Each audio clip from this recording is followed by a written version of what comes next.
নামাজ কায়েম করুন বন্ধু, কারণ এপারের চেয়ে ওপারের জীবন বেশি সুন্দর।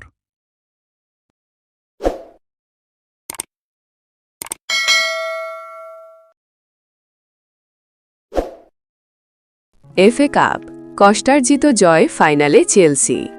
সংকটের মাঝেও ঘুরে দাগানোর গল্প লিখছে চেলসি। প্রিমিয়ার লিগে টানা ব্যর্থতার ধাক্কা সামলে এবার এফএ কাপের ফাইনালে জায়গা করে নিয়েছে লন্ডনের ক্লাবটি। রোববার ২৬ এপ্রিল ওয়েমলি স্টেডিয়ামে অনুষ্ঠিত সেমিফাইনালে লিডস ইউনাইটেডকে ১-০ গোলে হারিয়ে ফাইনালে নাম লেখায় ব্লুজরা।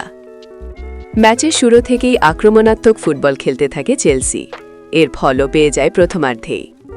২৩তম মিনিটে ডান প্রান্ত দিয়ে দারুণ এক ক্রস দেন পর্তুগিজ উইঙ্গার পেদ্রো নেতো। সেই বল নিখুঁত হেরে জালে জড়ান আর্জেন্টাইন মিডফিল্ডার এনজো ফার্নান্ডেজ। শেষ পর্যন্ত সেটিই হয়ে ওঠে ম্যাচের একমাত্র এবং জয়সূচক গোল।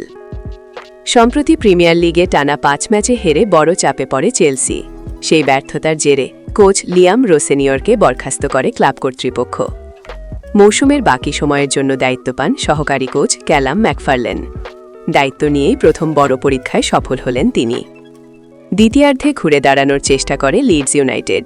কোচ ড্যানিয়েল ফার্ক একাধিক বদলি এনে আক্রমণের ধার বাড়ালেও চেলসির রক্ষণভাগ ছিল দৃঢ়। বিশেষ করে গোলরক্ষক রবার্ট স্যাঞ্চেজ কয়েকটি গুরুত্বপূর্ণ সেভ করে দলকে এগিয়ে রাখেন।